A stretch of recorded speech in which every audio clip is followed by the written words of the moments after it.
An old friend of mine told me this story about a nightmare he had. He dreamt it was the end of the world.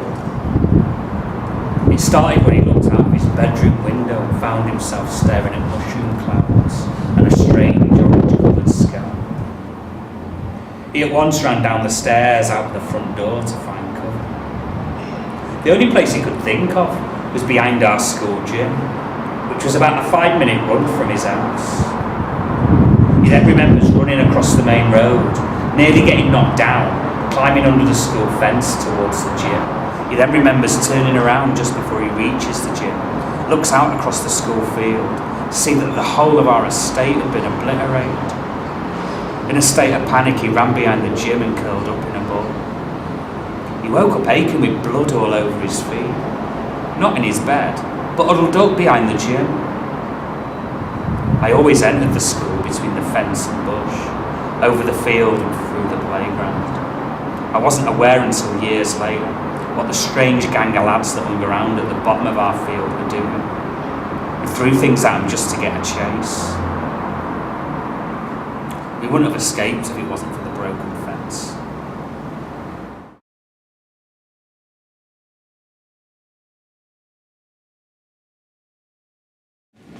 I once saved my cousin's life. I can't forget, because every time I see him he gets all nostalgic about it. Si, do you remember when you saved me from drowning? I'll never forget that, I tell you. We were playing down by the river on the broken jet. We'd played there for years. Suddenly the thing breaks in half and starts floating down the river, with my cousin holding on to it. I knew my cousin wasn't that good at swimming, because he even failed his 25-metre certificate. I had to jump in and save him.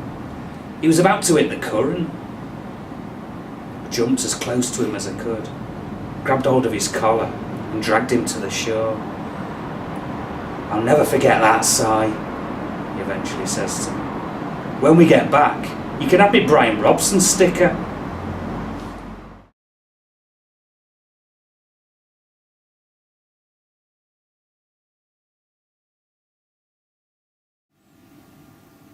Fights most of the time took place at the bottom of the field. I only really had one fight, but it didn't take place there. I was in the dinner queue with my mate Greg, when this lad, I can't remember his name, started pushing me mate and saying he'd pushed in the queue. No he didn't, I said to him. Do you want to fight? Okay. I couldn't eat a thing. I was shitting myself and feeling well dizzy. I remember leaving me chips and beans and heading outside. I was suddenly surrounded by loads of people. Fucking kill him, Si! He's a right dickhead! Suddenly the bell goes.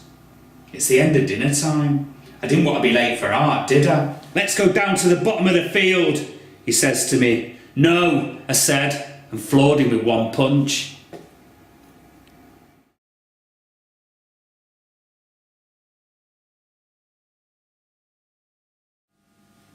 They're nutters, my mum used to say. If I catch you hanging around with them, you're in trouble. I saw the dad cut one of his fingers clean off once. Should have been his head, my mum said to me. I went robbing with them once. We did this allotment down the road. We're just going to get some vegetables and maybe the odd shovel. I'd never been robbing with my mate's dad before. I thought it'd be a good experience. There was 5 of us, me, the 3 brothers and the dad. They decided that because I'd never been with them before, I'd be on the lookout. You'll still get a share though, Si. What was I going to do with a load of vegetables? The nearer we got, the more nervous I was. I knew the place where we were going. I also knew that it was guarded by dogs. That's just to put you off, my mate said to me. We've done this job many times.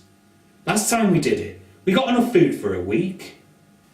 By the time we got there, I was feeling well sick. You could tell they'd been there before, because they went straight into an opening in the fence. They must have made it last time they were there. Right, Si, you stay there. If you hear anything suspicious, give us a whistle. Okay. I stood next to the hole in the fence, and after a few seconds they were gone. I couldn't see a thing, it was well dark. Suddenly I hear this heavy breathing a few feet away from me. I was convinced it was the guard and his dog. I held my breath and stood as still as I could. My heart was going mad. I hear them light a cigarette and walk nearer to me. I didn't know what to do. Should I run, should I whistle? I suddenly remembered that I couldn't whistle, so I pegged it. I didn't look back. I just ran towards home. There was this gang in front of me. They looked familiar. It was the Skeggs across the way with their arms full of stuff. Where did you get to, Si? We thought you'd been caught. No, I thought you lot had. Us? We've never been caught. We're going to take this stuff back and do an house. Do you fancy it? Nah, I've got to go home. I've got school tomorrow.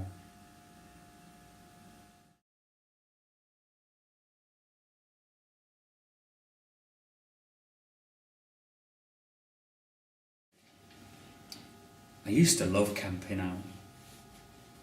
I still do. We used to camp out in this cave. It was down a valley in style. The tent fitted in beautifully. We'd tell each other ghost stories. I knew we'd love to shag.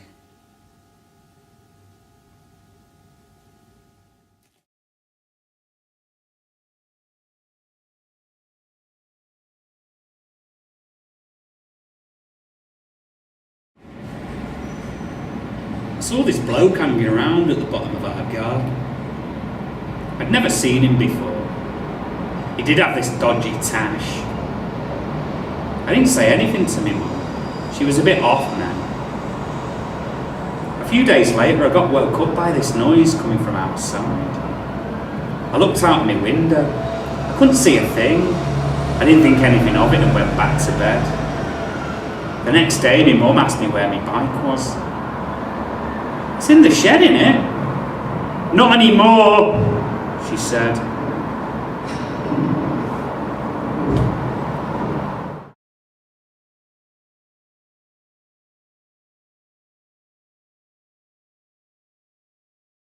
We built this bomb once at school.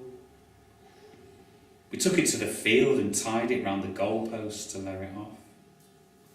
As soon as we lit it and ran to find cover, this little kid starts walking towards it. We start shouting and waving our arms like mad to warn him. Luckily, it didn't go off.